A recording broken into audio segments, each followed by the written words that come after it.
ਸਤਿ ਸ਼੍ਰੀ ਅਕਾਲ ਸਟੂਡੈਂਟਸ। ਅਸੀਂ ਪਿਛਲੀ ਵੀਡੀਓ ਵਿੱਚ ਪੜ੍ਹ ਚੁੱਕੇ ਸੀ ਕਿ ਆਪਾਂ ਕਿਵੇਂ ਫਸਲ ਨੂੰ ਬੀਜਣਾ ਹੈ, ਕਿਵੇਂ ਆਪਾਂ ਜਿਹੜੀ ਜ਼ਮੀਨ ਹੈ ਉਹ ਤਿਆਰ ਕਰਨੀ ਹੈ। ਸੋ ਇਸ ਵੀਡੀਓ ਵਿੱਚ ਅਸੀਂ ਉਸੇ ਚੀਜ਼ ਨੂੰ ਕੰਟੀਨਿਊ ਕਰਦੇ ਹੋਏ ਅਸੀਂ ਪੜ੍ਹਨ ਜਾ ਰਹੇ ਹਾਂ ਖੇਤੀਬਾੜੀ ਔਜ਼ਾਰਾਂ ਬਾਰੇ। ਸੋ ਚੈਪਟਰ ਸ਼ੁਰੂ ਕਰਦੇ ਹਾਂ ਜੀ। ਵਧੀਆ ਇਹਦੇ 'ਚ ਲਿਖਿਆ ਹੈ ਕਿ ਵਧੀਆ ਝਾੜ ਪ੍ਰਾਪਤ ਕਰਨ ਲਈ ਬੀਜ ਬੀਜਣ ਤੋਂ ਪਹਿਲਾਂ ਮਿੱਟੀ ਨੂੰ ਬਰੀਕ ਕਣਾਂ ਵਿੱਚ ਤੋੜਨਾ ਬਹੁਤ ਜ਼ਰੂਰੀ ਹੈ। ਅਜਿਹਾ ਬਹੁਤ ਸਾਰੇ ਖੇਤੀਬਾੜੀ ਦੇ ਔਜ਼ਾਰਾਂ ਦੁਆਰਾ ਕੀਤਾ ਜਾਂਦਾ ਹੈ। ਇਹਨਾਂ ਵਿੱਚੋਂ ਮੁੱਖ ਔਜ਼ਾਰ ਹਨ ਹਲ, ਕਰਾਹ, ਸੁਹਾਗਾ ਅਤੇ ਕੁੰਦਾਲੀ, ਜਾਂ ਇਹਨੂੰ ਕਰੰਡੀ ਵੀ ਬੋਲ ਦਿੰਦੇ ਨੇ। ਠੀਕ ਹੈ, ਹੁਣ ਅਸੀਂ ਪੜਾਂਗੇ ਜੀ ਹਲ ਬਾਰੇ। ਹਲ ਬੜਾ ਪਾਪੂਲਰ ਜਿਹੜਾ ਔਜ਼ਾਰ ਹੈ, ਤੇ ਮੈਂ ਐਕਸਪੈਕਟ ਕਰਦੀ ਹਾਂ ਕਿ ਹਰੇਕ ਨੇ ਦੇਖਿਆ ਹੀ ਹੋਊਗਾ। ਅਗਰ ਮੈਂ ਪੁਰਾਣੇ ਜ਼ਮਾਨੇ ਦੀ ਹਲ ਦੀ ਗੱਲ ਕਰਾਂ ਤਾਂ ਉਹ ਕੁਛ ਇਸ ਤਰ੍ਹਾਂ ਦਾ ਹੁੰਦਾ ਸੀਗਾ। ਠੀਕ ਹੈ, ਕਿਉਂਕਿ ਪੁਰਾਣੇ ਜ਼ਮਾਨੇ ਦੇ ਵਿੱਚ ਕਿਉਂਕਿ ਟੈਕਨੋਲੋਜੀ ਇੰਨੀ ਐਡਵਾਂਸ ਨਹੀਂ ਸੀ, ਸੋ ਮੈਜੋਰਿਟੀ ਵਿੱਚ ਆਪਾਂ ਕਰਦੇ ਹੀ ਜਿਹੜੇ ਪਸ਼ੂ ਹੁੰਦੇ ਸੀ, ਪਸ਼ੂਆਂ ਦੇ ਵਿੱਚ ਘੋੜੇ, ਊਠ ਤੇ ਜਾਂ ਬਲਦ ਆ ਜਾਂਦੇ ਸੀਗੇ। ਉਹਨਾਂ ਦੀ ਹੈਲਪ ਦੇ ਨਾਲ ਹੀ ਆਪਾਂ ਜਿਹੜੀ ਆ ਉਹ ਜ਼ਮੀਨ ਨੂੰ ਵਾਹੁੰਦੇ ਸੀਗੇ। ਸੋ ਆਹ ਪੁਰਾਣੇ ਜ਼ਮਾਨੇ ਦੀ ਹਲ ਹੈ। ਸੋ ਘੱਟ ਹੀ ਏਰੀਆ ਦੇ ਵਿੱਚ ਅੱਜ ਕੱਲ੍ਹ ਵੇਖਣ ਨੂੰ ਮਿਲਦੀ ਹੈ। ਸੋ ਇਹਦੇ ਵੀ ਪਾਰਟਸ ਨੇ, ਆਪਾਂ ਉਹ ਡਿਫਾਈਨ ਕਰਾਂਗੇ। ਜਿਹੜਾ ਆਹ ਵਾਲਾ ਪਾਰਟ ਹੈ, ਆਹ ਵਾਲਾ ਸਿਰਾ ਜਿਹੜਾ ਇਹਦਾ ਉਹ ਹੈ ਜੀ, ਜਿਹੜਾ ਆਹ ਵਾਲਾ ਸਿਰਾ ਹੈ। ਠੀਕ ਹੈ, ਆਹ ਵਾਲਾ ਇਹ ਕੀ ਹੈ ਜੀ? ਪੰਜਾਲੀ। ਪੰਜਾਲੀ ਬੇਸਿਕਲੀ ਦਾ ਕੰਮ ਕੀ ਹੁੰਦਾ ਹੈ? ਪੰਜਾਲੀ ਦਾ ਕੰਮ ਹੁੰਦਾ ਹੈ ਜਾਨਵਰਾਂ ਦੇ ਨਾਲ ਹਲ ਨੂੰ ਕਨੈਕਟ ਕਰਨਾ। ਔਰ ਉਸ ਤੋਂ ਬਾਅਦ ਥੱਲੇ ਇੱਕ ਇਹਦੇ ਫਾਲਾ ਲੱਗਾ ਹੁੰਦਾ ਹੈ। ਇਸ ਚੀਜ਼ ਨੂੰ ਆਪਾਂ ਫਾਲਾ ਬੋਲਦੇ ਹਾਂ। ਠੀਕ ਹੈ, ਇਹ ਕੀ ਕੀਤਾ ਹੁੰਦਾ ਹੈ? ਇਹਨੇ ਕਰਨਾ ਹੁੰਦਾ, ਜ਼ਮੀਨ ਨੂੰ ਪੁੱਟਣਾ ਹੁੰਦਾ ਹੈ। ਸੋ ਇਹ ਹੈ ਜੀ ਸਾਡੀ ਹਲ। ਹਲ ਕੀ ਹੈ? ਪੁਰਾਣੇ ਸਮਿਆਂ ਦੇ ਵਿੱਚ ਤੋਂ ਹਲ ਨੂੰ ਮਿੱਟੀ ਉਲਟਾਉਣ ਲਈ, ਖਾਦ ਪਾਉਣ ਲਈ, ਨਦੀਨ ਹਟਾਉਣ ਲਈ ਵਰਤਿਆ ਜਾਂਦਾ ਹੈ। ਔਰ ਇਹ ਪਸ਼ੂਆਂ ਦੀ ਹੈਲਪ ਦੇ ਨਾਲ ਆਪਾਂ ਇਹਨੂੰ ਚਲਾਉਂਦੇ ਹਾਂ। ਔਰ ਇਹਦਾ ਇੱਕ ਜਿਹੜਾ ਸਿਰਾ ਲੋਹੇ ਦਾ ਬਣਿਆ ਹੁੰਦਾ, ਤਿੱਖਾ ਮਜ਼ਬੂਤ, ਉਹਨੂੰ ਫਾਲਾ ਕਹਿੰਦੇ। ਉਹ ਬੇਸਿਕਲੀ ਉਹ ਪੁੱਟਦਾ ਹੈ ਸਾਡੀ ਜ਼ਮੀਨ ਨੂੰ। ਤੇ ਉਹਨੂੰ ਆਪਾਂ ਪੰਜਾਲੀ ਵੀ ਪੜ੍ਹ ਲਿਆ ਆਪਾਂ। ਪੰਜਾਲੀ ਕੀ ਹੁੰਦੀ ਹੈ? ਪੰਜਾਲੀ ਹੁੰਦੀ ਹੈ ਇੱਕ ਸ਼ਾਫਟ। ਠੀਕ ਹੈ, ਇੱਕ ਸ਼ਾਫਟ ਹੁੰਦੀ ਹੈ ਜਿਹੜੀ ਕੀ ਹੁੰਦੀ ਹੈ, ਜਾਨਵਰਾਂ ਦੇ ਨਾਲ ਆਪਾਂ ਉਹਨਾਂ ਦੇ ਸਿਰੇ ਦੇ ਉੱਪਰ ਰੱਖ ਕੇ ਤੇ ਉਹਨਾਂ ਦੇ ਸਿਰਾਂ ਦੇ ਉੱਪਰ ਰੱਖ ਕੇ ਆਪਾਂ ਉਹਨੂੰ ਚਲਾਉਂਦੇ ਹਾਂ। ਉਸ ਤੋਂ ਬਾਅਦ ਆ ਜਾਂਦੀ ਸਾਡੇ ਕੋਲ ਕਰੰਡੀ। ਕਰੰਡੀ ਕੀ ਹੁੰਦੀ ਹੈ? ਇਹ ਇੱਕ ਔਜ਼ਾਰ ਹੈ ਜਿਹਦੇ ਨਾਲ ਆਪਾਂ ਨਦੀਨਾਂ ਨੂੰ ਪੁੱਟਦੇ ਹਾਂ। ਤੇ ਇਹਦੇ ਵਿੱਚ ਕੀ ਹੁੰਦਾ ਕਿ ਇਹਦੇ ਵਿੱਚ ਇੱਕ ਨਾ ਲੰਬੀ ਲੱਕੜ ਲੈ ਲੈਂਦੇ ਹਾਂ ਆਪਾਂ। ਉਹਦੇ ਅੱਗੇ ਲੋਹੇ ਦੀ ਪਤਲੀ ਜਿਹੀ ਛੜ ਲੱਗੀ ਨਹੀਂ। ਛੜ ਮੀਨਸ ਇੱਕ ਪਲੇਟ ਟਾਈਪ ਕੁਛ ਕਹਿ ਲਓ, ਤਿੱਖੀ ਕੋਈ ਚੀਜ਼। ਤੇ ਇਹਦੇ ਵਿੱਚ ਕੀ ਹੁੰਦਾ ਕਿ ਆਪਾਂ ਇਹਨੂੰ ਬਲੇਡ ਦੀ ਤਰ੍ਹਾਂ ਕੰਮ ਕਰਨਾ ਹੁੰਦਾ। ਤੇ ਇਹਦਾ ਕੰਮ ਇਹਦਾ ਆਪਾਂ ਕੀ ਕਰਨਾ ਹੁੰਦਾ ਵਾ, ਜਿੰਨੇ ਵੀ ਸਾਡੇ ਹੈਗੇ ਨੇ ਜੜੀ ਬੂਟੀਆਂ, ਜੰਗਲੀ ਬੂਟੀਆਂ ਜਿਹੜੀਆਂ ਨੇ, ਉਹਨਾਂ ਨੂੰ ਆਪਾਂ ਪੁੱਟਣਾ ਹੁੰਦਾ ਹੈ ਜ਼ਮੀਨ ਦੇ ਵਿੱਚੋਂ। ਸੋ ਆਹ ਹਲ ਹੈ। ਅੱਜ ਕੱਲ੍ਹ ਇਹ ਨਹੀਂ ਵਰਤੀ ਜਾਂਦੀ। ਕਿਉਂਕਿ ਅੱਜ ਕੱਲ੍ਹ ਕੀ ਆ, ਟੈਕਨੋਲੋਜੀ ਐਡਵਾਂਸ ਹੋ ਗਈ। ਆਹ ਫਾਲਾ ਹੈ, ਇਹ ਬਹੁਤ ਤਿੱਖਾ ਹੁੰਦਾ ਹੈ, ਬਲੇਡ ਦੀ ਤਰ੍ਹਾਂ ਕੰਮ ਕਰਦਾ ਹੈ। ਔਰ ਇਹ ਕੀ ਕਰਦਾ ਹੈ? ਜ਼ਮੀਨ ਨੂੰ ਉਲਟਾਉਂਦਾ ਹੈ। ਉੱਪਰ ਵਾਲੀ ਜ਼ਮੀਨ ਨੀਚੇ, ਔਰ ਨੀਚੋਂ ਉੱਪਰ ਜ਼ਮੀਨ ਨੂੰ ਲੈ ਕੇ ਆ ਜਾਂਦਾ ਹੈ। ਉਸ ਤੋਂ ਬਾਅਦ ਕਰਾਹਾ ਆਉਂਦਾ ਹੈ, ਇਹਨੂੰ ਕਲਟੀਵੇਟਰ ਵੀ ਬੋਲਦੇ ਆ। ਸੋ ਕਰਾਹੇ ਦਾ ਕੰਮ ਕੀ ਕਰਨਾ? ਲੈਵਲਿੰਗ। ਲੈਵਲਿੰਗ ਦਾ ਮਤਲਬ ਕਿ ਸਾਰੀ ਪੈਲੀ ਨੂੰ ਆਪਾਂ ਬਰਾਬਰ ਕਰਨਾ ਹੈ, ਸਾਰੀ ਜ਼ਮੀਨ ਨੂੰ ਬਰਾਬਰ ਕਰਨਾ ਹੈ। ਕਈ ਵਾਰ ਹੁੰਦਾ ਹੈ ਕਿ ਵਾਹੁੰਦਿਆਂ ਪੈਲੀ ਜਿਹੜੀ ਆ ਉਹ ਉੱਚੀ ਨੀਵੀਂ ਹੋ ਜਾਂਦੀ ਹੈ। ਉਹਦੇ ਨਾਲ ਕੀ ਆ, ਪਾਣੀ ਜਿਹੜਾ ਪ੍ਰੋਪਰ ਨਹੀਂ ਪਹੁੰਚ ਪਾਉਂਦਾ ਹਰੇਕ ਪਲਾਂਟ ਨੂੰ। ਸੋ ਇਸ ਕਰਕੇ ਜ਼ਮੀਨ ਨੂੰ ਈਵਨ ਕੀਤਾ ਜਾਂਦਾ ਹੈ, ਬਰਾਬਰ ਕੀਤਾ ਜਾਂਦਾ ਹੈ। ਔਰ ਕਾਹਦੀ ਹੈਲਪ ਦੇ ਨਾਲ ਕੀਤਾ ਜਾਂਦਾ ਹੈ? ਕਰਾਹੇ ਦੀ ਹੈਲਪ ਦੇ ਨਾਲ ਕੀਤਾ ਜਾਂਦਾ ਹੈ। ਸੋ ਇਹ ਸੀ ਖੇਤੀਬਾੜੀ ਔਜ਼ਾਰ। ਉਸ ਤੋਂ ਬਾਅਦ ਅਗਲਾ ਸਟੈਪ ਆ ਗਿਆ ਸਾਡਾ ਬਿਜਾਈ। ਸੋ ਕਹਿੰਦੇ ਬਿਜਾਈ ਕੀ ਆ? ਬਿਜਾਈ ਕੀ ਹੈ? ਬੀਜਾਂ ਨੂੰ ਬੀਜਣਾ। ਠੀਕ ਹੈ, ਹੁਣ ਬੀਜਾਂ ਨੂੰ ਬੀਜਣਾ ਬਿਜਾਈ ਹੋ ਗਿਆ। ਸੋ ਹੁਣ ਬਿਜਾਈ ਵਾਸਤੇ ਵੀ ਓਬਵੀਅਸ ਹੈ ਵੱਖਰੀਆਂ ਵੱਖਰੀਆਂ ਚੀਜ਼ਾਂ ਹੋਣਗੀਆਂ ਜਿਨ੍ਹਾਂ ਦੀ ਆਪਾਂ ਨੂੰ ਚੋਣ ਕਰਨੀ ਪੈਂਦੀ ਹੋਊਗੀ। ਸੋ ਹੁਣ ਉਹ ਕਿਹੜੀਆਂ ਚੀਜ਼ਾਂ ਨੇ, ਆਪਾਂ ਉਹੀ ਡਿਸਕਸ ਕਰਾਂਗੇ। ਸਭ ਤੋਂ ਪਹਿਲਾਂ ਕੀ ਹੈ? ਬੀਜਾਂ ਦੀ ਚੋਣ। ਇਹ ਬਹੁਤ ਹੀ ਮਹੱਤਵਪੂਰਨ ਸਟੈਪ ਹੈ। ਕਿਉਂਕਿ ਅਗਰ ਬੀਜ ਹੈਲਦੀ ਨੇ, ਬੀਜ ਵਧੀਆ ਕੁਆਲਿਟੀ ਦੇ ਨੇ, ਵਧੀਆ ਕੁਆਲਿਟੀ ਤੋਂ ਭਾਵ ਕਿ ਉਹ ਪੱਕਣ ਵਾਸਤੇ ਥੋੜ੍ਹਾ ਸਮਾਂ ਲੈ ਰਹੇ ਨੇ ਤੇ ਝਾੜ ਯੀਲਡ ਜਿਹੜੀ ਉਹ ਜ਼ਿਆਦਾ ਦੇ ਰਹੇ ਨੇ। ਸੋ ਅਗਰ ਆਪਾਂ ਐਸੇ ਬੀਜ ਸਿਲੈਕਟ ਕਰ ਰਹੇ ਹਾਂ ਤੇ ਆਪਾਂ ਜਿਹੜੇ ਆ ਉਹ ਸਕਸੈਸਫੁਲ ਫਾਰਮਿੰਗ ਦੇ ਵੱਲ ਵੱਧ ਰਹੇ ਹਾਂ। ਸਕਸੈਸਫੁਲ ਫਾਰਮਿੰਗ ਮੀਨਸ ਸਫਲ ਕਿਸਾਨੀ ਵੱਲ ਵੱਧ ਰਹੇ ਹਾਂ। ਸੋ ਬੀਜਾਂ ਦੀ ਚੋਣ ਬਹੁਤ ਜ਼ਰੂਰੀ ਹੈ। ਆਪਾਂ ਦੇਖ ਲੈਂਦੇ ਹਾਂ ਕਿ ਆ ਪਹੇਲੀ ਕੀ ਪੁੱਛ ਰਹੀ ਹੈ। ਕਹਿੰਦੇ ਇੱਕ ਦਿਨ ਮੈਂ ਵੇਖਿਆ ਕਿ ਮੇਰੇ ਮਾਤਾ ਜੀ ਛੋਲਿਆਂ ਦੇ ਕੁਛ ਬੀਜਾਂ ਵਿੱਚ ਕੁਛ ਮੇਰੇ ਮਾਤਾ ਜੀ ਛੋਲਿਆਂ ਦੇ ਕੁਛ ਬੀਜ ਇੱਕ ਬਰਤਨ ਵਿੱਚ ਪਾ ਕੇ ਉੱਪਰ ਪਾਣੀ ਪਾ ਰਹੇ ਹਨ। ਕੁਛ ਮਿੰਟਾਂ ਬਾਅਦ ਹੀ ਬੀਜ ਪਾਣੀ ਉੱਪਰ ਤੈਰਨ ਲੱਗ ਪਏ। ਮੈਨੂੰ ਹੈਰਾਨੀ ਹੋਈ ਕਿ ਬੀਜ ਕਿਉਂ ਤੈਰਨ ਲੱਗ ਪਏ। ਸੋ ਆਪਾਂ ਪਹੇਲੀ ਨੂੰ ਇਹ ਆਨਸਰ ਦਿੰਦੇ ਹਾਂ ਕਿ ਕਿਉਂ ਤੈਰਨ ਲੱਗ ਪਏ। ਪਹੇਲੀ ਕਿਉਂਕਿ ਕੁਛ ਜਿਹੜੇ ਬੀਜ ਨੇ ਉਹ ਅੰਦਰੋਂ ਖੋਖਲੇ ਹੁੰਦੇ ਨੇ। ਇਹਦੇ ਕਾਫੀ ਸਾਰੇ ਰੀਜ਼ਨਸ ਹੋ ਸਕਦੇ ਆ ਕਿ ਉਹ ਕਿਉਂ ਖੋਖਲੇ ਹੋਏ। ਕਿਉਂਕਿ ਉਹ ਅੰਦਰੋਂ ਖੋਖਲੇ ਹੋ ਚੁੱਕੇ ਹੁੰਦੇ ਨੇ ਅਤੇ ਜਦੋਂ ਆਪਾਂ ਉਹਨਾਂ ਨੂੰ ਪਾਣੀ ਦੇ ਵਿੱਚ ਪਾਉਂਦੇ ਹਾਂ ਉਹ ਉੱਪਰ ਜਿਹੜੇ ਤੈਰ ਜਾਂਦੇ ਆ। ਅਤੇ ਇੱਕ ਹੋਰ ਇੰਪੋਰਟੈਂਟ ਗੱਲ, ਜਿਹੜੇ ਖੋਖਲੇ ਬੀਜ ਹੁੰਦੇ ਉਹ ਕਦੀ ਵੀ ਉੱਗ ਨਹੀਂ ਪਾਉਂਦੇ, ਪੁੰਗਰ ਨਹੀਂ ਪਾਉਂਦੇ। ਸੋ ਆਹ ਸਾਡੀ ਕਿਰਿਆ ਹੈ। ਉਸ ਤੋਂ ਬਾਅਦ ਇਹ ਕਿਰਿਆ ਜਿਹੜੀ ਪਹੇਲੀ ਦੇ ਕੁਐਸਚਨ ਨਾਲ ਹੀ ਰਿਲੇਟਡ ਹੈ। ਕਹਿੰਦੇ ਵੀ ਤੁਸੀਂ ਕਣਕ ਲਓ, ਕਣਕ ਇੱਕ ਬੀਕਰ ਦੇ ਵਿੱਚ ਪਾ ਦਿਓ ਅਤੇ ਆਪਾਂ ਨੋਟ ਕਰਨਾ ਹੈ ਕਿ ਕਿੰਨੇ ਕੁ ਬੀਜ ਉਹਦੇ ਵਿੱਚੋਂ ਤੈਰੇ ਅਤੇ ਕਿੰਨੇ ਕੁ ਬੀਜ ਜਿਹੜੇ ਉਹਦੇ ਵਿੱਚ ਹੇਠਾਂ ਜਿਹੜੇ ਡੁੱਬ ਗਏ। ਸੋ ਜਿੰਨੇ ਜ਼ਿਆਦਾ ਬੀਜ ਅਗਰ ਬੀਜ ਤੈਰ ਰਹੇ ਨੇ ਤਾਂ ਉਹਦਾ ਰੀਜ਼ਨ ਕੀ ਹੈ ਕਿ ਅੰਦਰੋਂ ਕੀ ਨੇ, ਖੋਖਲੇ ਨੇ। ਠੀਕ ਹੈ। ਸੋ ਉਸ ਤੋਂ ਬਾਅਦ ਅੱਗੇ ਆ ਜਾਂਦਾ ਹੈ ਬਿਜਾਈ ਆਪਾਂ ਕਿਹੜੇ ਔਜ਼ਾਰਾਂ ਦੀ ਹੈਲਪ ਦੇ ਨਾਲ ਕਰਦੇ ਹਾਂ, ਇਹ ਵੀ ਬਹੁਤ ਇੰਪੋਰਟੈਂਟ ਹੈ ਜੀ। ਸੋ ਕਹਿੰਦੇ ਕਿ ਆਹ ਸਾਡਾ ਪਰੰਪਰਾਗਤ ਜਿਹੜਾ ਔਜ਼ਾਰ ਹੈ। ਠੀਕ ਹੈ। ਇਹ ਵੇਖਣ ਨੂੰ ਤੁਹਾਨੂੰ ਲੱਗਾ ਹੋਊਗਾ ਕਿ ਇਹ ਹੱਲ ਹੀ ਆ। ਇਹ ਹੱਲ ਨਹੀਂ ਹੈ, ਇਹ ਕੀ ਆ, ਸਾਡੀ ਡਰਿਲ ਹੈ। ਬੀਜਾਂ ਨੂੰ ਪੋਰ, ਇਹ ਪੋਰ ਇਹਨੂੰ ਮਸ਼ੀਨ ਬੋਲਦੇ ਆ। ਇਹਦੇ ਵਿੱਚ ਕਹਿੰਦਾ ਕਿ ਹੈ ਤਾਂ ਹੱਲ ਹੀ, ਬਸ ਇੱਕ ਆਹ ਜਿਹੜੀ ਪੀਕ ਹੈ ਇਹ ਨਾਲ ਲੱਗੀ ਹੁੰਦੀ ਹੈ। ਸੋ ਇਹ ਪੀਕ ਦੇ ਵਿੱਚ ਆਪਾਂ ਕੀ ਕਰਦੇ ਹਾਂ ਕਿ ਆਪਾਂ ਇਹਦੇ ਵਿੱਚ ਤੁਸੀਂ ਦੇਖ ਰਹੇ ਹੋ ਕਿਸਾਨ ਜਿਹੜਾ ਇਹਦੇ ਵਿੱਚ ਬੀਜਾਂ ਨੂੰ ਪਾਈ ਜਾ ਰਿਹਾ ਔਰ ਬੀਜ ਇਸ ਪਾਈਪ ਦੇ ਥਰੂ ਜਿਹੜੇ ਆ ਉਹ ਜ਼ਮੀਨ ਦੇ ਵਿੱਚ ਜਾ ਰਹੇ। ਔਰ ਇਹ ਬਹੁਤ ਸਕਸੈਸਫੁਲ ਚੀਜ਼ ਹੁੰਦੀ ਹੈ। ਕਿਉਂਕਿ ਜਦੋਂ ਆਪਾਂ ਹੱਥ ਦੇ ਨਾਲ ਬੀਜਾਂ ਨੂੰ ਆਪਾਂ ਸਪਰੈਡ ਕਰਦੇ ਹਾਂ ਜਾਂ ਖਿਲਾਰਦੇ ਹਾਂ, ਉਹਦੇ ਨਾਲ ਕੀ ਹੋ ਜਾਂਦਾ, ਕੁਛ ਬੀਜ ਜਿਹੜੇ ਆ ਉੱਪਰ ਹੀ ਰਹਿ ਜਾਂਦੇ ਆ ਜਾਂ ਕੁਛ ਜਿਹੜੇ ਆ ਉਹ ਜ਼ਮੀਨ ਦੇ ਜ਼ਿਆਦਾ ਹੇਠਾਂ ਚਲੇ ਜਾਂਦੇ ਆ। ਸੋ ਉਹਦੇ ਨਾਲ ਕੀ ਆ, ਸਾਡੇ ਝਾੜ ਦੇ ਉੱਪਰ ਬੁਰਾ ਅਸਰ ਪੈਂਦਾ ਹੈ। ਸੋ ਆਹ ਜਿਹੜੀ ਅਗਲਾ ਔਜ਼ਾਰ ਹੈ ਜੀ, ਇਹ ਸਾਡਾ ਮਾਡਰਨ ਹੱਲ। ਇਹਦੇ ਵਿੱਚ ਕੀ ਆ, ਇਹ ਵੀ ਬਿਲਕੁਲ ਹੱਲਾਂ ਵਰਗੀ ਹੀ ਹੈ, ਬਸ ਇਹਦੇ ਵਿੱਚ ਇੱਕ ਪਾਈਪ ਲੱਗੀ ਹੁੰਦੀ ਹੈ। ਸੋ ਇਹ ਪਾਈਪ ਨੇ ਕੀ ਕਰਨਾ ਹੁੰਦਾ ਕਿ ਇਹਦੇ ਥਰੂ ਆਪਾਂ ਕੀ ਆ, ਜਿਹੜੇ ਦਾਣੇ ਉਹ ਪਾਈ ਜਾਣੇ ਹੁੰਦੇ ਆ। ਸੋ ਉਹਨੇ ਜ਼ਮੀਨ ਦੇ ਹੇਠਾਂ ਜਾਈ ਜਾਣਾ ਹੁੰਦਾ। ਇਹਨੂੰ ਬੀਜ ਡਰਿਲ ਬੋਲਦੇ ਆ। ਅਤੇ ਇਹ ਕਾਹਦੀ ਹੈਲਪ ਦੇ ਨਾਲ ਆਪਾਂ ਚਲਾਉਂਦੇ ਹਾਂ ਜੀ, ਕੋਈ ਗੈਸ ਕਰ ਸਕਦਾ ਹੈ? ਟਰੈਕਟਰ ਦੀ ਹੈਲਪ ਦੇ ਨਾਲ। ਠੀਕ ਹੈ।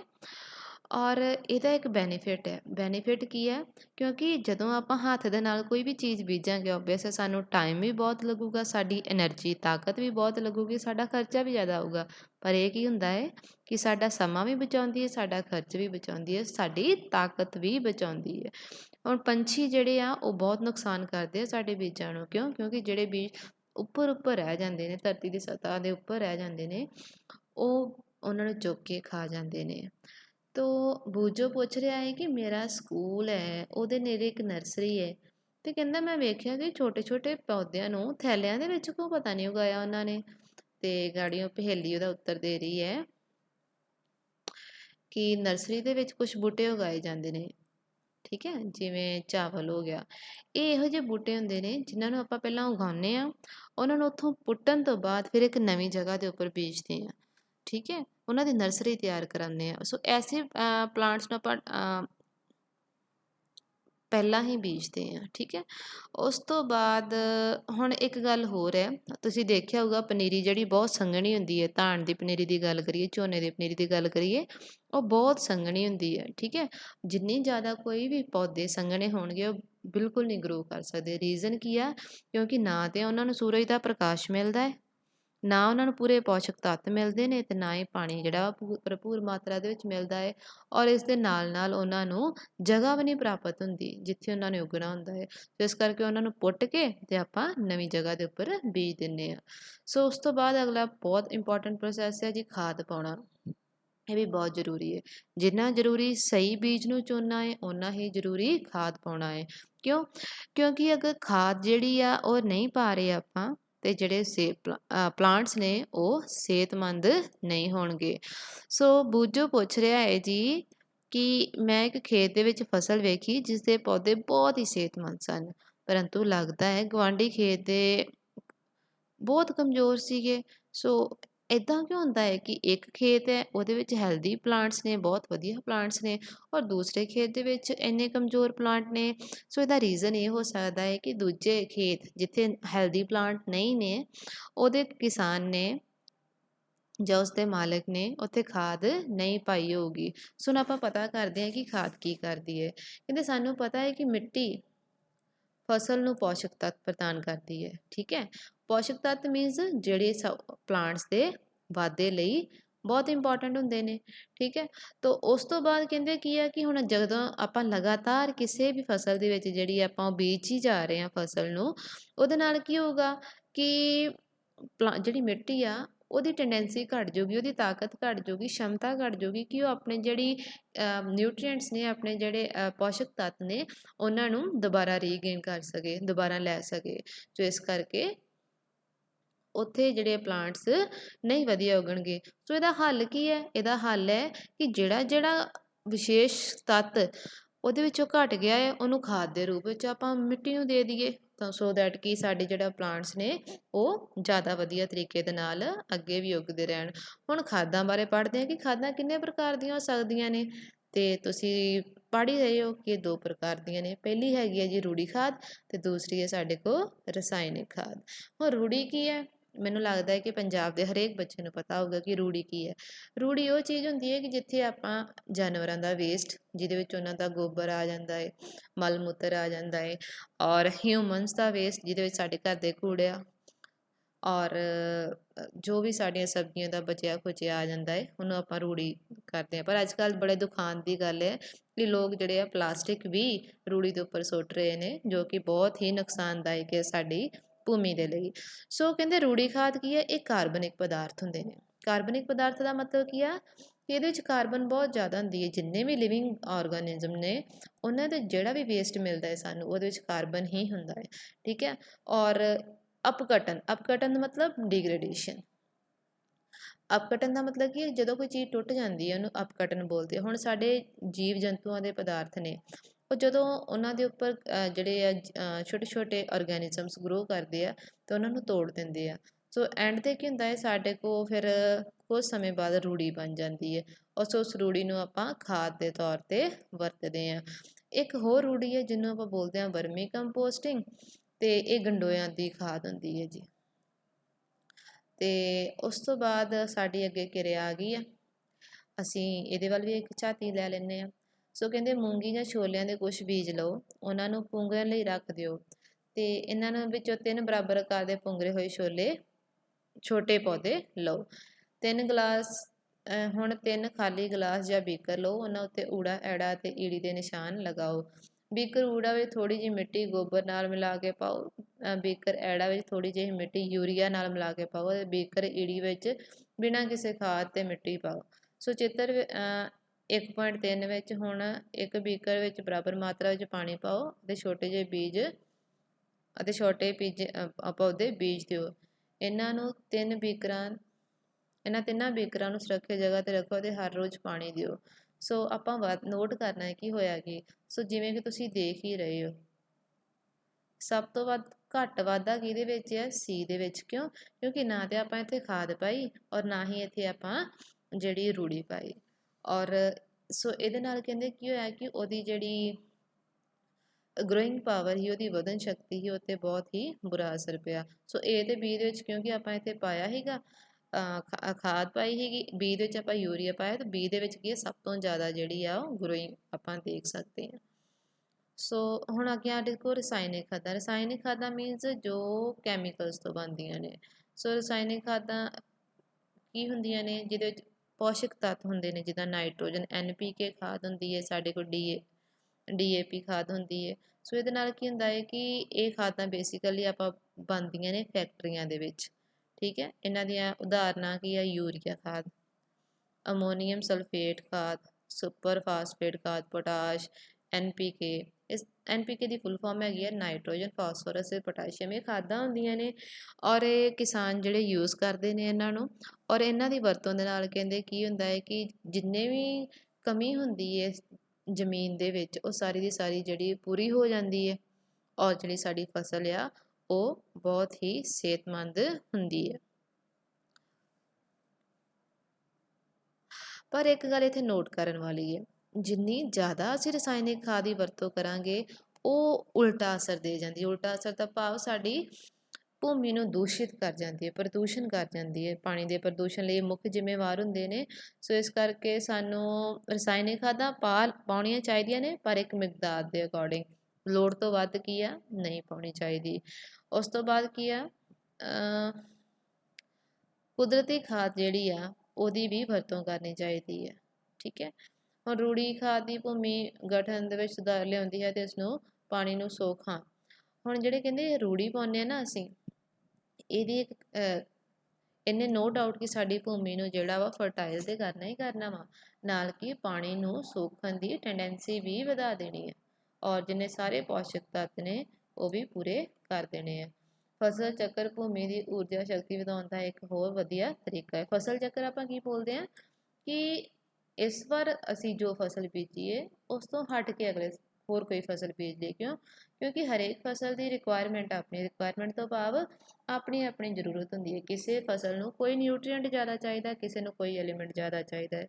ਸੋ ਜਦੋਂ ਆਪਾਂ ਉਹਨਾਂ ਨੂੰ ਚੱਕਰ ਨੂੰ ਬਦਲ ਕੇ ਬੀਜਾਂਗੇ ਤੇ ਧਰਤੀ ਨੂੰ ਟਾਈਮ ਮਿਲ ਜਾਂਦਾ ਹੈ ਕਿ ਆਪਣੇ ਜਿਹੜੇ ਨਿਊਟਰੀਐਂਟਸ ਆ ਉਹ ਪੂਰੇ ਕਰ ਸਕੇ। ਠੀਕ ਹੈ ਜੀ। ਸੋ ਆ ਡਿਫਰੈਂਸ ਹੈ ਜੀ ਰਸਾਇਣਿਕ ਖਾਦਾਂ ਤੇ ਰੂੜੀ ਖਾਦ ਦਾ। ਇਹ ਮੈਂ ਤੁਹਾਡੇ ਤੋਂ ਐਕਸਪੈਕਟ ਕਰੂੰਗੀ ਕਿ ਤੁਸੀਂ ਇਹਨੂੰ ਖੁਦ ਕਰੋਗੇ। ਔਰ ਅਗਰ ਕੋਈ ਪ੍ਰੋਬਲਮ ਆ ਰਹੀ ਹੈ ਤੁਸੀਂ ਮੈਨੂੰ ਕੰਟੈਕਟ ਕਰਨ ਲਈ ਜਦੋਂ ਮਰਜ਼ੀ ਕੰਟੈਕਟ ਕਰ ਸਕਦੇ ਹੋ। ਉਸ ਤੋਂ ਬਾਅਦ ਹੈ ਜੀ ਰੂੜੀ ਖਾਦ ਦੇ ਲਾਭ, ਬੈਨੀਫਿਟਸ। ਠੀਕ ਹੈ।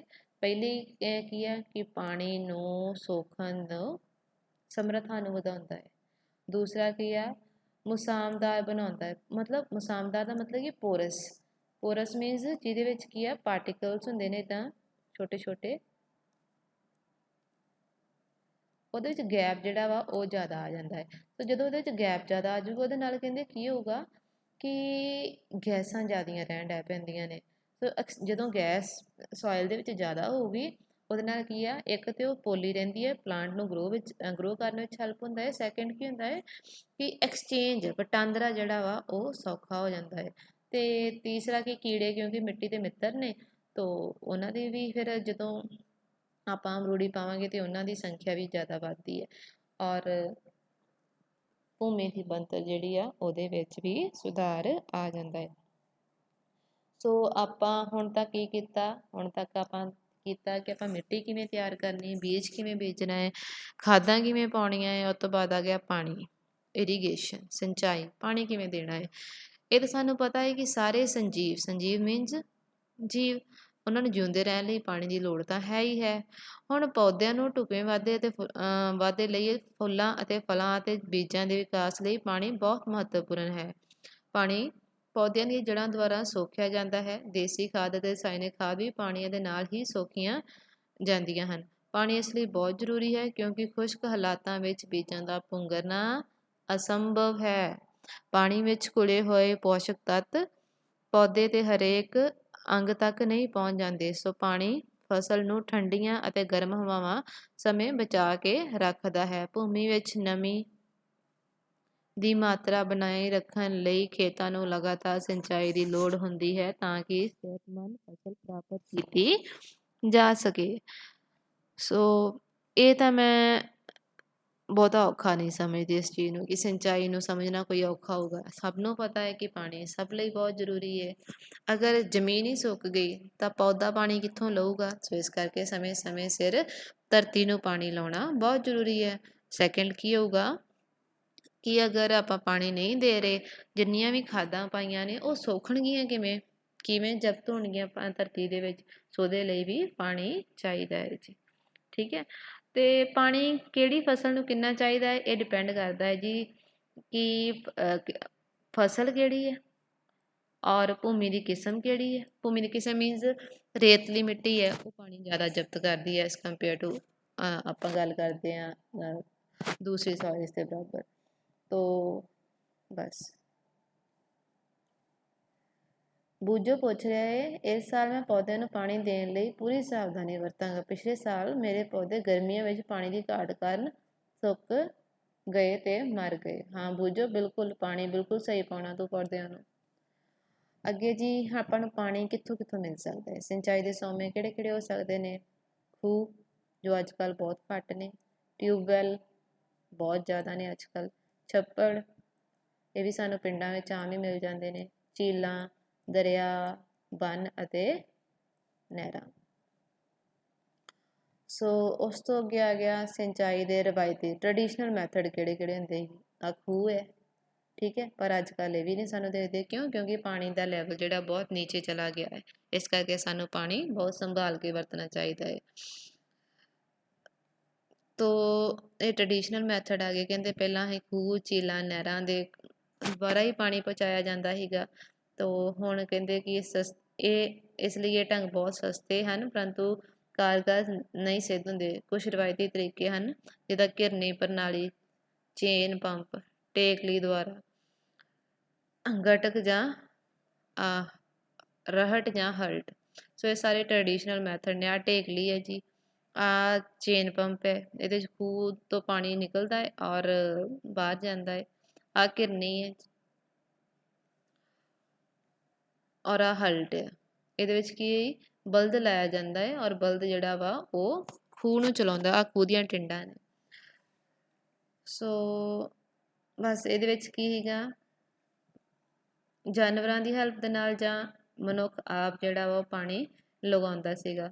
ਪਰ ਜਿਹੜੇ ਅੱਜ ਕੱਲ੍ਹ ਸਾਡੇ ਕੋਲ ਸੋਰਸ ਨੇ, ਜਿੱਦਾਂ ਦੇਖੋ ਇੱਥੇ ਆਪਾਂ ਜਾਨਵਰ ਦੀ ਜਗ੍ਹਾ ਕੀ ਲਗਾ ਲਿਆ, ਇਲੈਕਟ੍ਰੀਕਲ ਮੋਟਰ ਲਾ ਲਈ। ਸੋ ਉਹਦੇ ਨਾਲ ਕੀ ਹੈ, ਕਾਫੀ ਜਿਹੜੀ ਇਰੀਗੇਸ਼ਨ ਹੈ ਇਫੈਕਟਿਵ ਹੋ ਜਾਂਦੀ ਹੈ। ਇਫੈਕਟਿਵ ਦਾ ਮਤਲਬ ਬਹੁਤ ਵਧੀਆ ਹੋ ਜਾਂਦੀ ਹੈ। ਸੋ ਆ ਮਾਡਰਨ ਤਰੀਕੇ ਦੀ ਗੱਲ ਕਰੀਏ ਤਾਂ ਫੁਹਾਰਾ ਪ੍ਰਣਾਲੀ। ਫੁਹਾਰਾ ਤਾਂ ਤੁਸੀਂ ਵੇਖਿਆ ਹੀ ਹੋਊਗਾ, ਸਪ੍ਰਿੰਕਲ ਜਿਹਨੂੰ ਬੋਲਦੇ ਆਪਾਂ। ਇਹਦੇ ਵਿੱਚ ਕੀ ਹੁੰਦਾ ਹੈ ਕਿ ਜਦੋਂ ਆਪਾਂ ਪਾਣੀ ਲਾਉਂਦੇ ਹਾਂ, ਬਹੁਤ ਸਾਰਾ ਪਾਣੀ ਵੇਸਟ ਹੋ ਜਾਂਦਾ ਹੈ। ਤੋ ਇਹਦੇ ਵਿੱਚ ਕੀ ਆ ਕਿ ਪਾਣੀ,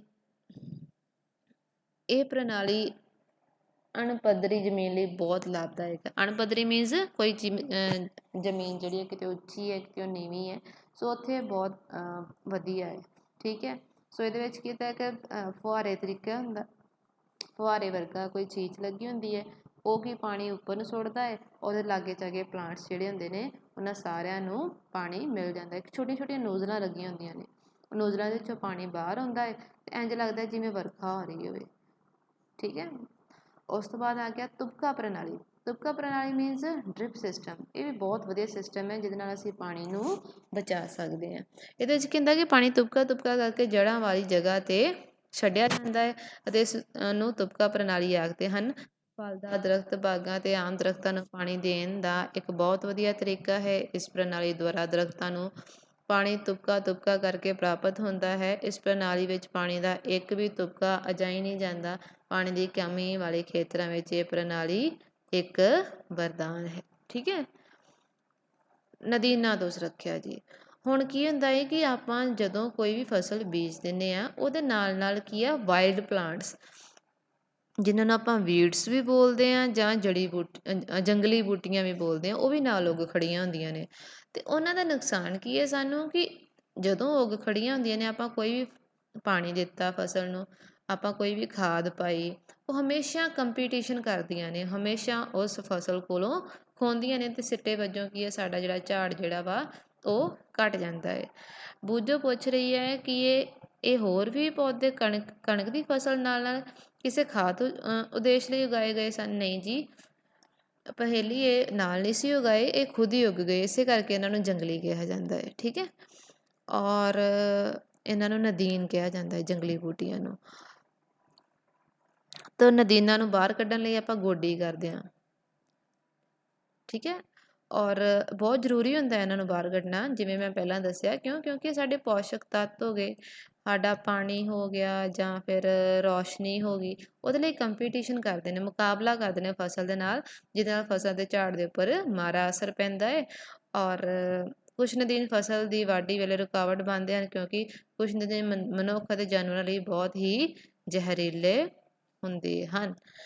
ਕਿਸਾਨਾਂ ਵੱਲੋਂ ਨਦੀਨਾਂ ਨੂੰ ਹਟਾਉਣ ਲਈ, ਉਹਨਾਂ ਦਾ ਵਾਧਾ ਰੋਕਣ ਲਈ ਵੱਖ-ਵੱਖ ਢੰਗ ਵਰਤੇ ਜਾਂਦੇ ਹਨ। ਬੀਜ ਬੀਜਣ ਤੋਂ ਪਹਿਲਾਂ ਹਲ ਵਾਹੁਣ ਨਾਲ ਨਦੀਨ ਜੜ੍ਹੋਂ ਪੁੱਟੇ ਜਾਂਦੇ ਹਨ, ਠੀਕ ਹੈ। ਇਹ ਪਹਿਲਾਂ ਆ ਗਿਆ, ਜਦੋਂ ਆਪਾਂ ਵਾਹੁਣਾ ਵਾ, ਪੁੱਟੇ ਪੌਦੇ ਫਿਰ ਸੁੱਕ ਜਾਂਦੇ ਨੇ ਅਤੇ ਆਪੇ ਹੀ ਜਿਹੜੇ ਆ ਭੂਮੀ ਦੇ ਵਿੱਚ ਰਲ ਜਾਂਦੇ ਹਨ। ਨਦੀਨਾਂ ਨੂੰ ਫੁੱਲ ਪੈਣ ਜਾਂ ਬੀਜਣ ਤੋਂ ਪਹਿਲਾਂ ਖੇਤ ਵਿੱਚ ਹਟਾ ਦੇਣਾ ਚਾਹੀਦਾ ਹੈ। ਨਦੀਨਾਂ ਨੂੰ ਹੱਥ ਨਾਲ ਹਟਾਉਣ ਦੀ ਵਿਧੀ ਵਿੱਚ ਜਾਂ ਤਾਂ ਨਦੀਨਾਂ ਨੂੰ ਹੱਥ ਨਾਲ ਜੜ੍ਹੋਂ ਪੁੱਟ ਦਿੱਤਾ ਜਾਂਦਾ ਹੈ, ਜਾਂ ਸਮੇਂ-ਸਮੇਂ ਸਿਰ ਨਦੀਨਾਂ ਨੂੰ ਬਿਲਕੁਲ ਜੜ੍ਹਾਂ ਕੋਲੋਂ ਵੱਢ ਦਿੱਤਾ ਜਾਂਦਾ ਹੈ। ਇਸ ਕੰਮ ਲਈ ਖੁਰਪੀ ਦੀ ਵਰਤੋਂ ਕੀਤੀ ਜਾਂਦੀ ਹੈ। ਸੀਡ ਡਰਿਲ ਦੀ ਵਰਤੋਂ ਵੀ ਕੀਤੀ ਜਾਂਦੀ ਹੈ, ਜਿਹਦੇ ਵਿੱਚ ਕਿ ਨਦੀਨਾਂ ਨੂੰ ਅਸੀਂ ਹਟਾਉਂਦੇ ਹਾਂ। ਸੋ ਨਦੀਨਾਂ ਦੀ ਰੋਕਥਾਮ ਇਹ ਤਾਂ ਹੋ ਗਈ ਹੱਥ ਦੇ ਤਰੀਕਿਆਂ ਦੇ ਨਾਲ, ਜਾਂ ਆਪਾਂ ਟੈਕਨੋਲੋਜੀ ਦੇ ਕਿਵੇਂ ਆਪਾਂ ਜਿੱਦਾਂ ਵੱਖਰੇ ਔਜ਼ਾਰ ਹੀ ਉਹਨਾਂ ਨੂੰ ਆਪਾਂ ਯੂਜ਼ ਕਰਕੇ ਕਰ ਸਕਦੇ ਹਾਂ। ਅੱਗੇ ਆ ਗਿਆ ਕਿ ਆਪਾਂ ਨਦੀਨਾਂ ਨੂੰ ਰਸਾਇਣਿਕ ਪਦਾਰਥਾਂ ਦੇ ਨਾਲ, ਜਿਹਨੂੰ ਆਪਾਂ ਦਵਾਈਆਂ ਵੀ ਬੋਲਦੇ ਹਾਂ, ਠੀਕ ਹੈ, ਨਦੀਨਨਾਸ਼ਕ ਜਿਹਨਾਂ ਨੂੰ ਬੋਲਦੇ ਆਪਾਂ, ਉਹਨਾਂ ਨਾਲ ਵੀ ਆਪਾਂ ਇਹਨਾਂ ਨੂੰ ਮਾਰ ਸਕਦੇ ਹਾਂ। ਤਾਂ ਆਹ ਜਿਹੜੀ ਇੱਕ ਨਦੀਨਨਾਸ਼ਕ ਹੈ, ਇਹ ਬਹੁਤ ਕਾਮਨਲੀ ਯੂਜ਼ ਕੀਤੀ ਜਾਂਦੀ ਹੈ, ਜਿੰਨੇ ਵੀ ਆਪਣੇ ਧਾਨ ਦੇ ਨਦੀਨ ਹੁੰਦੇ ਉਹਨਾਂ ਨੂੰ ਖ਼ਤਮ ਕਰਨ ਲਈ। ਪਰ ਇਹ ਵੀ ਜਿਵੇਂ ਖਾਦਾਂ ਦਾ ਨੁਕਸਾਨ ਹੈ, ਇਹਨਾਂ ਦਾ ਵੀ ਜ਼ਿਆਦਾ ਯੂਜ਼ ਕਰਾਂਗੇ ਤਾਂ ਨੁਕਸਾਨ ਹੀ ਹੋਊਗਾ। ਕਿਉਂਕਿ ਇਹਨਾਂ ਨੇ ਵੀ ਪਾਣੀ ਨੂੰ ਪ੍ਰਦੂਸ਼ਿਤ ਕਰਨਾ ਹੈ। ਸੋ ਬੂਜੋ ਪੁੱਛ ਰਿਹਾ ਕਿ ਇਹ ਨਦੀਨਨਾਸ਼ਕ ਛਿੜਕਾਓ ਕਰਨ ਵਾਲੇ ਵਿਅਕਤੀ ਉੱਪਰ ਕੋਈ ਅਸਰ ਪਾਉਂਦੇ ਹਨ? ਬਿਲਕੁਲ ਪਾਉਂਦੇ ਨੇ। ਕਿਉਂਕਿ ਇਹ ਜ਼ਹਿਰ ਹੈ। ਜੇ ਪਲਾਂਟਸ ਉੱਪਰ ਅਸਰ ਕਰਦਾ ਹੈ ਤੇ ਹਿਊਮਨ ਬੀਇੰਗਸ ਉੱਪਰ ਵੀ ਅਸਰ ਕਰੂਗਾ। ਇਹ ਬਹੁਤ ਹੀ ਨੁਕਸਾਨਦਾਇਕ ਸਿੱਧ ਹੁੰਦੇ ਨੇ। ਠੀਕ ਹੈ ਜੀ। ਸੋ ਹੁਣ ਤੱਕ ਆਪਾਂ ਇੰਨਾ ਹੀ ਪੜ੍ਹਦੇ ਹਾਂ, ਵਾਢੀ ਜਿਹੜੀ ਆ ਔਰ ਕਿਵੇਂ ਅਸੀਂ ਫਸਲਾਂ ਨੂੰ ਜਿਹੜਾ ਵਾ ਉਹ ਸਟੋਰ ਕਰਨਾ ਹੈ, ਉਹ ਅਸੀਂ ਨੈਕਸਟ ਵੀਡੀਓ ਦੇ ਵਿੱਚ ਪੜ੍ਹਾਂਗੇ।